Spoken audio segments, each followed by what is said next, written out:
nuestro primer conferencista. Tengo el agrado de presentar al doctor profesor Néstor Garelo. Él es de Córdoba, estuvo mucho tiempo en la Sociedad de Córdoba, sigue estando, pero ahora lo tenemos como presidente de FAJO.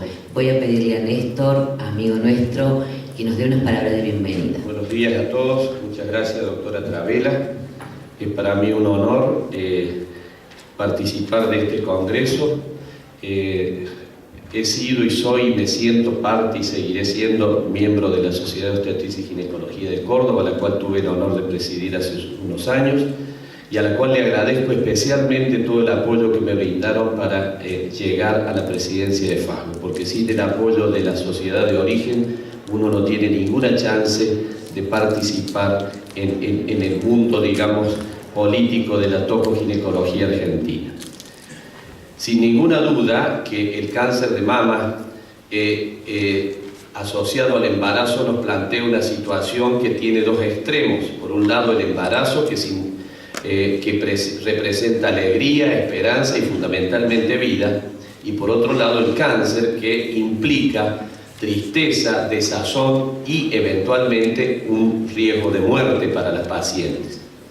Debemos tener en cuenta que esta asociación fisiopatológica tiene muchos puntos en común y que la interrelación que existe entre el medio hormonal del embarazo y la glándula mamaria nos va a llevar seguramente a poder analizar el tema del cáncer de mama asociado al embarazo.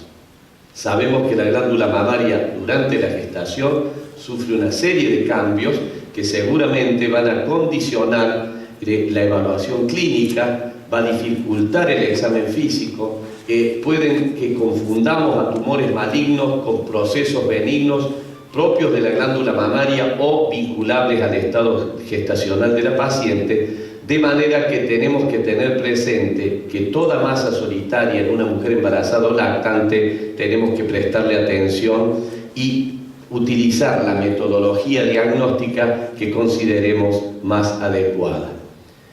Hay que también tener presente qué limitaciones podemos encontrar en la utilización de las imágenes.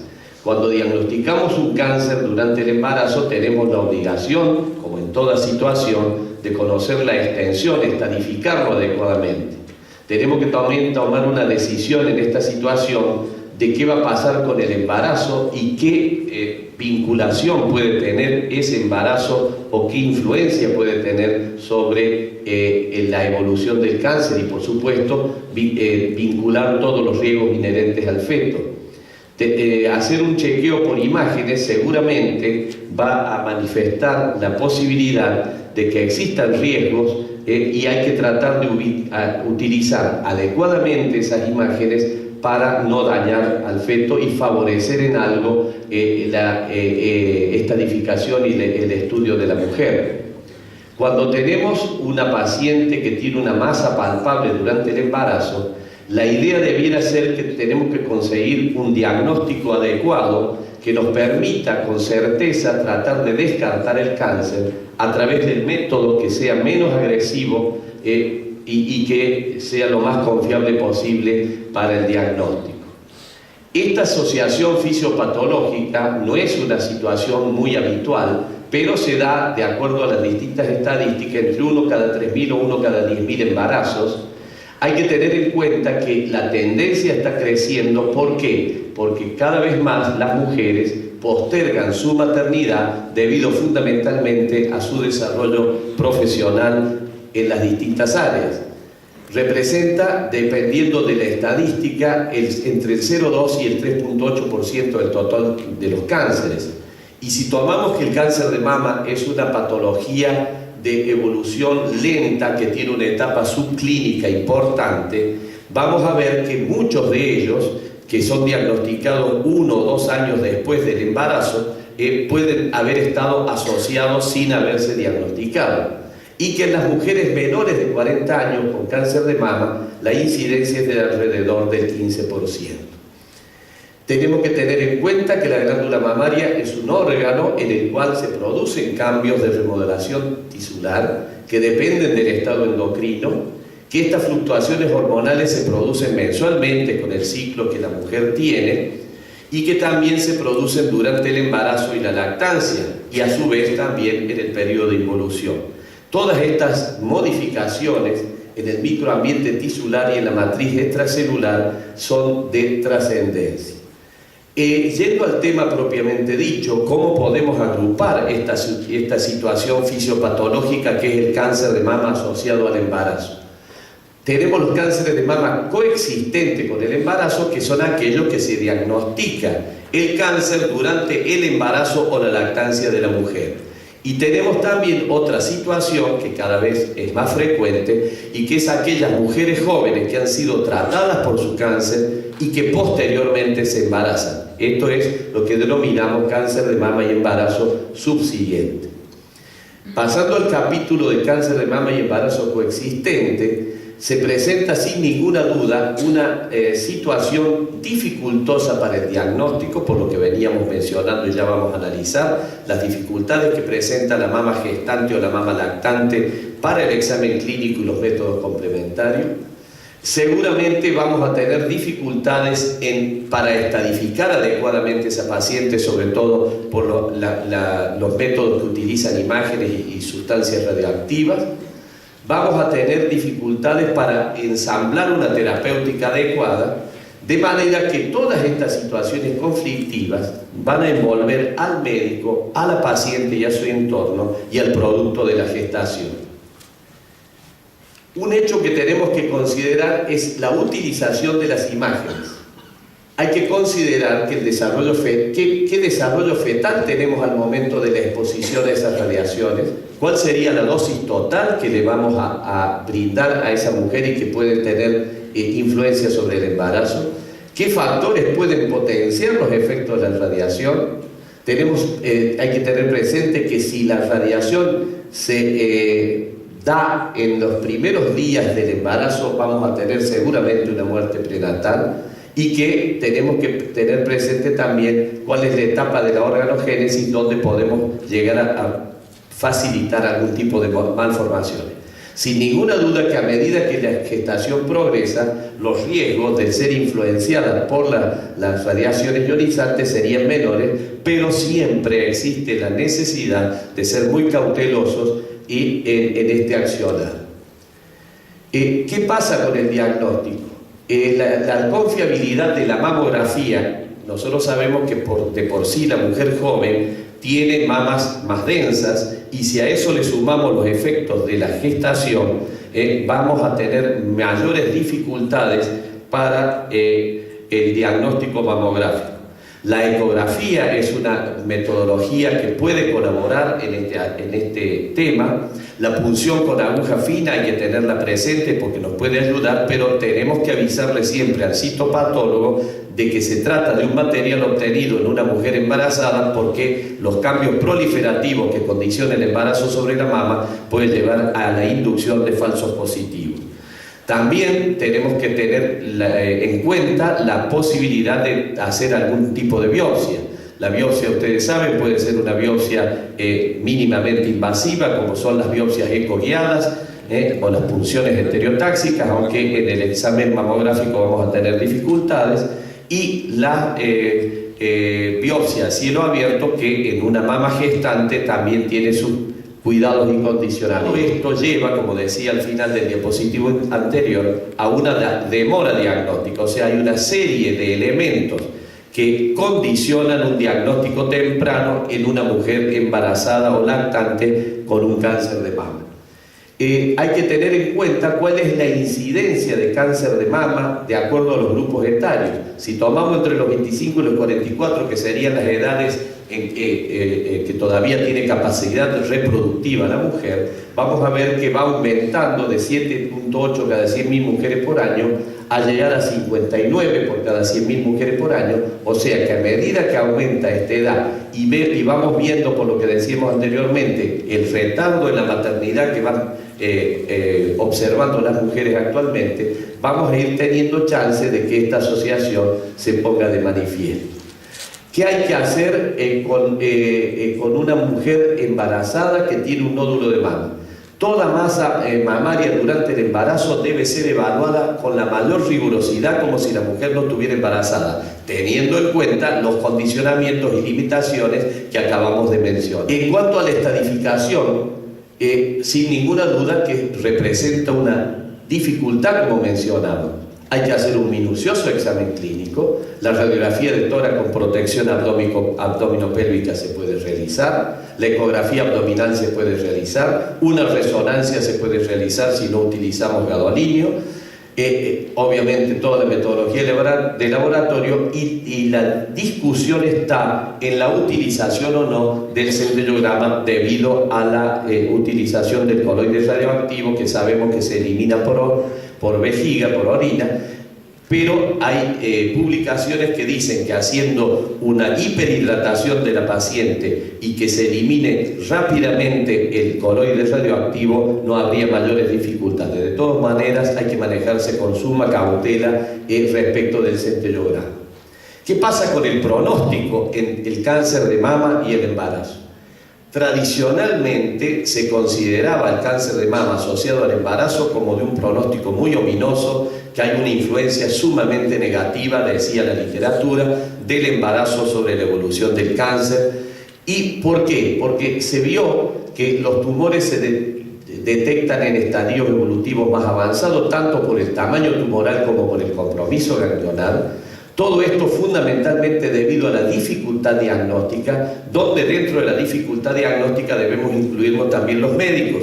Puede ser muy frecuente que tanto la mujer como su médico se centren fundamentalmente en el embarazo y puedan dejar de lado, y eso es lo que hay que evitar, las oportunidades del diagnóstico tanto en el tracto genital inferior como en la glándula mamaria, y obviamente de todo tipo de patologías que la mujer embarazada pueda presentar.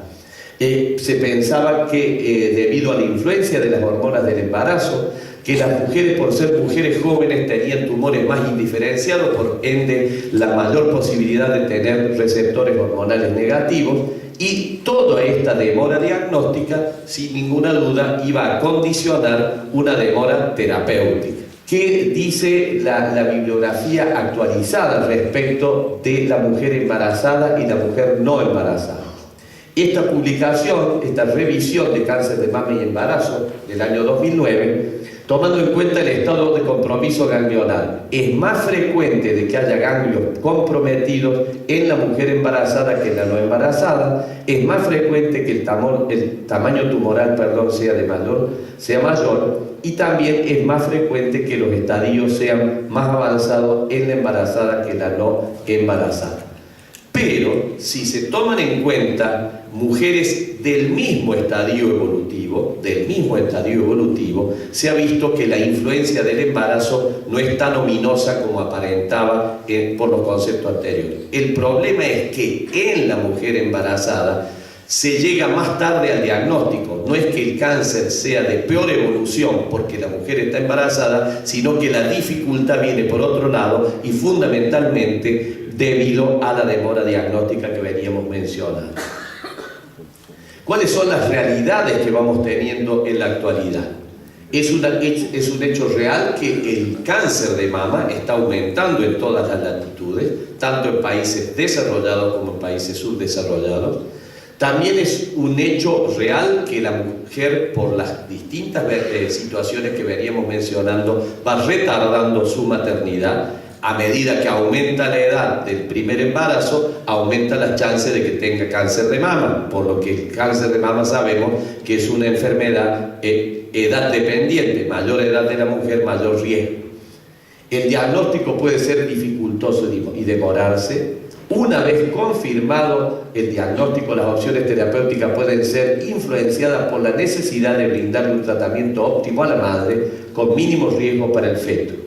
Al igual que en la no gestante, debemos propiciar el control local y prevenir las metástasis, o sea, tenemos que tratarla a la mujer en la posibilidad de que manejemos locorregionalmente la patología, pero también hagamos la prevención con las ayudancias y lo que corresponde.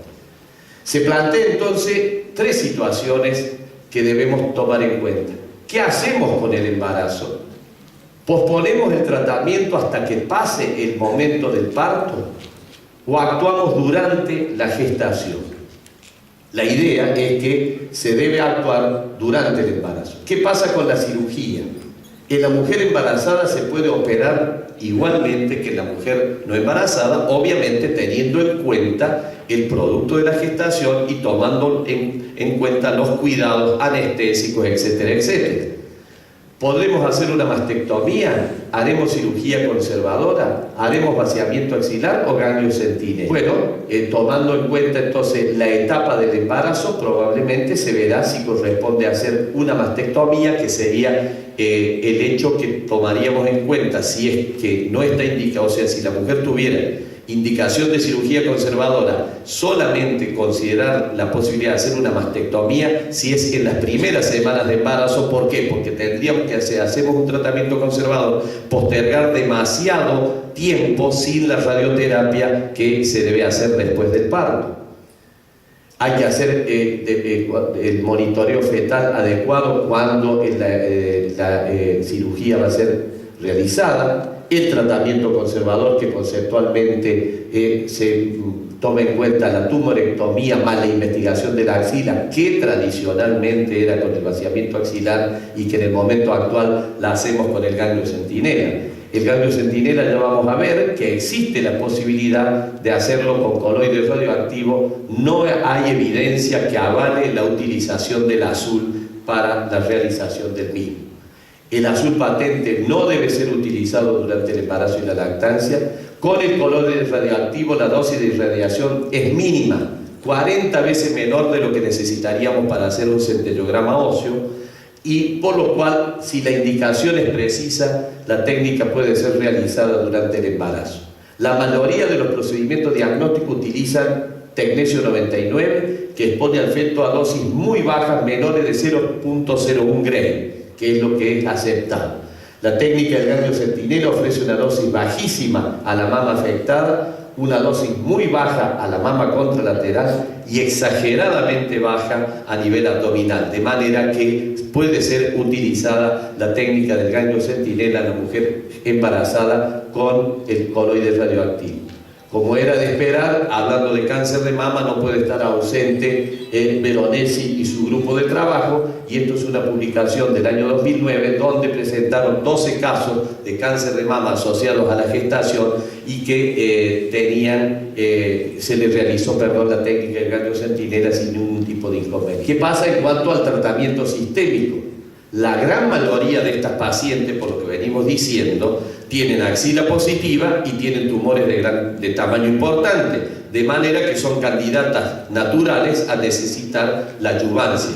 Y la adyuvancia quimioterápica se ha visto que, salvo en el primer trimestre del embarazo, el que no es recomendable, puede ser utilizada en el segundo y tercer trimestre. Esta es una publicación del MD Anderson, donde 57 pacientes con cáncer de mama asociado al embarazo, 32 recibieron quimioterapia adyuvante, 25 terapia neoadyuvante, utilizando el plan FAC, fluoracilo, ariamicina, ciclofosfamida, durante el segundo y tercer trimestre, y no tuvieron complicaciones ni para la mujer ni para el producto de la gestación. Con las mujeres que están recibiendo quimioterapia, hay que tener presente en el manejo interrelacionado del oncólogo con el obstetra el momento ideal para el parto. ¿Cuál debiera ser? Luego de la recuperación medular de la madre, o sea, no tiene que ser el parto antes de los 21 días de la última sesión de quimioterapia para permitir que la recuperación de la médula se produzca. Debe ser considerada la inducción del parto cuando el recuento patológico de la madre sea óptimo y obviamente la madurez fetal sea la adecuada. En cuanto a la enfermedad metastásica, es realmente aquellas mujeres que están con un cáncer de mama asociado al embarazo y tienen un estadio avanzado, o sea que tienen metástasis a distancia.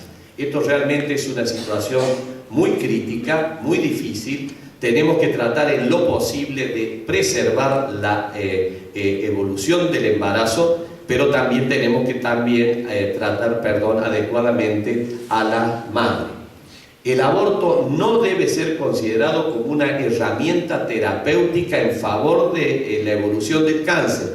No hay evidencia que demuestre que el aborto mejora las condiciones oncológicas de la mujer. Sí puede darse en situaciones críticas y extremas como esta que mencionamos, que si el embarazo es muy temprano y la viabilidad fetal está muy lejos, el riesgo de muerte de esa mujer es muy elevado. Entonces, en esa situación extrema hay que reconsiderar la posibilidad de interrupción del embarazo, pero no para que mejore la evolución del cáncer, sino para poderla tratar adecuadamente a la madre. Es muy importante que el equipo médico que trabaja en estas circunstancias sumamente difíciles tome en cuenta la situación extrema que se vive. No hay que comprometer el tratamiento del cáncer de mama por el embarazo, pero sí hay que darle toda la información adecuada que la madre necesite, tanto en su dualidad como paciente por un lado, en cuanto al riesgo que significa el cáncer que ella tiene y los tratamientos que se le realizarán, y la influencia que esa patología o esos tratamientos pueden tener sobre el producto de la gestación. El cáncer de mama asociado al embarazo requiere un enfoque personalizado. El manejo es influenciado de forma crítica de acuerdo a la etapa del embarazo. Hay mayores riesgos de daño fetal en el primer trimestre. La cirugía y la quimioterapia son seguras en el segundo y tercer trimestre, y las decisiones deben ser multidisciplinarias. Como conclusiones de este aspecto referido al cáncer de mama coexistente con el embarazo, decimos que es una asociación dramática para la paciente, que representa un desafío para el manejo multidisciplinario. Se presenta en general en estadios más avanzados al diagnóstico, confirmando lo que mencionamos de la tardanza diagnóstica. Si comparamos edad, tamaño tumoral y compromiso ganglionar, es similar el pronóstico en la mujer embarazada que en la no embarazada. La cirugía bajo anestesia general puede realizarse de forma segura, fundamentalmente en el segundo y tercer trimestre. La quimioterapia con esquema conteniendo antraciclina se puede utilizar en el segundo y tercer trimestre. La radioterapia está contraindicada durante el embarazo. El tratamiento conservador puede ser postergado hasta después del parto, salvo que no estemos en un embarazo de 2 o 3 semanas, que sería demasiado prolongado. La otra situación, y ya para ir terminando, es la asociación del cáncer de mama subsiguiente, o sea, aquellas mujeres que han sido tratadas por cáncer de mama y que posteriormente se embarazan. Constituyen un aspecto importante en el manejo de la mujer joven tratada por cáncer. No existen datos convincentes que indiquen que hay una interferencia del embarazo posterior sobre la evolución natural de esa mujer embarazada con cáncer.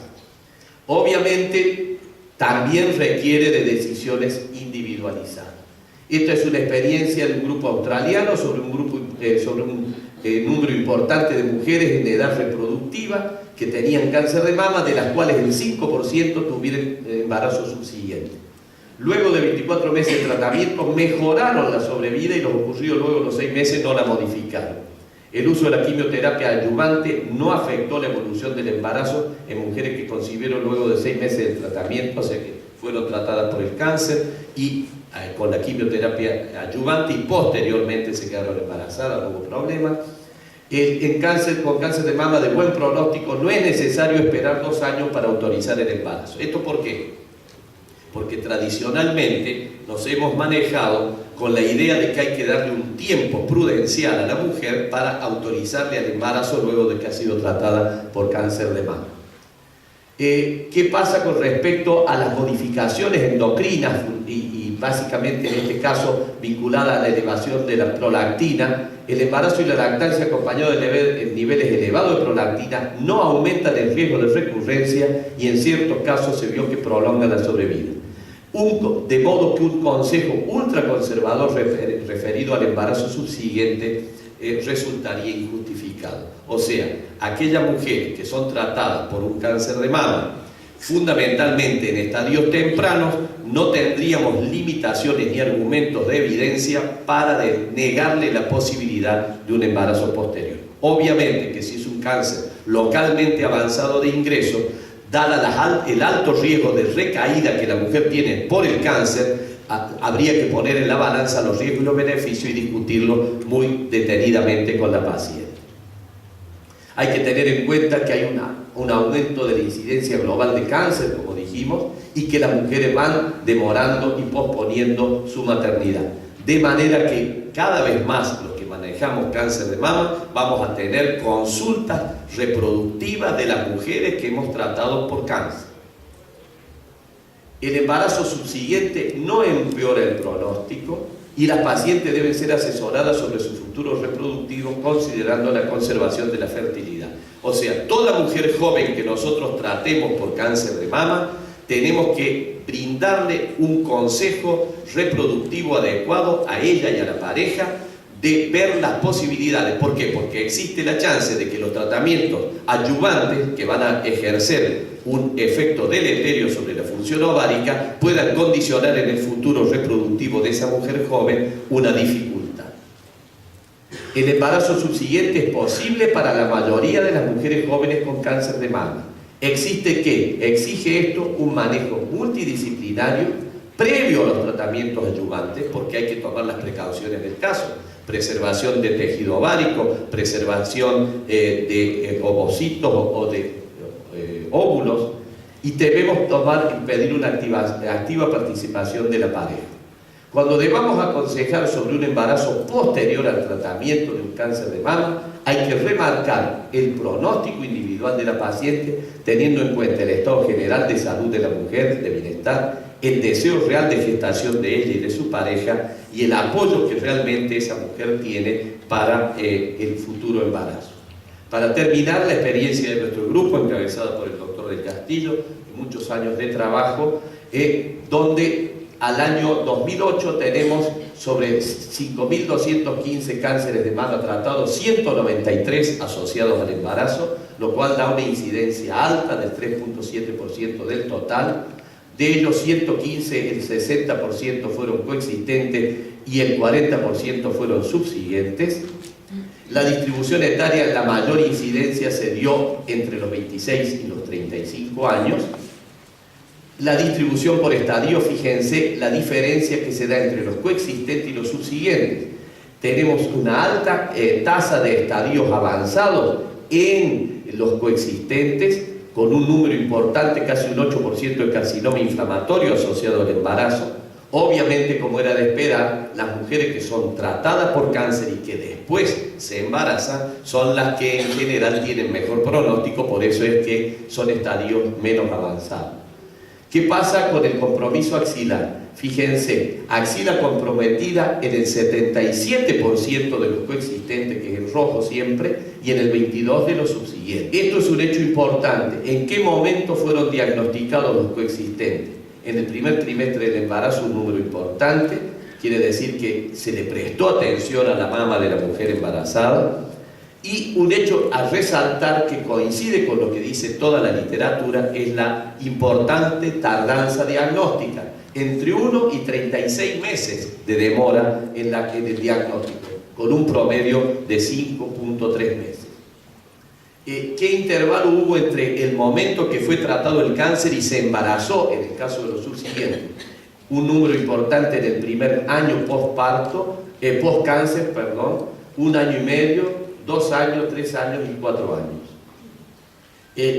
Como metástasis de inicio, los coexistentes en nuestra serie presentaron un alto impacto de metástasis hepáticas. Aquellas mujeres que eran estadios avanzados al momento del diagnóstico, un número importante tenían metástasis hepáticas y esto probablemente tuvo una influencia negativa en la evolución de esas pacientes. Esta es una paciente con marcado número de metástasis hepáticas al momento de la cesárea. ¿Qué pasó en nuestra casuística? Incidencia de 3.7% sobre el total de cánceres, 59.6 coexistente y 40 de subsiguiente. Dentro de los coexistentes, el 40,9% eran estadios avanzados y tenían un 77% de axilas positivas. Caso contrario se vio en los subsiguientes. Los coexistentes, la mayoría de los diagnósticos se dieron entre el primero y segundo trimestre, con importante tardanza diagnóstica, como mencionamos. Los subsiguientes, la mayoría se embarazaron dentro de los 2 primeros años después de haber sido tratadas por su cáncer de mama. una alta incidencia de metástasis hepáticas en los coexistentes que estaban diseminados al momento del diagnóstico. En los coexistentes operables, en nuestra casuística de muchos años, predominó la mastectomía.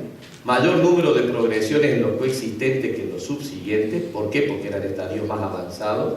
La evolución de los coexistentes está influenciada en nuestro análisis por una tendencia desfavorable, pero básicamente porque eran estadios más avanzados de inicio.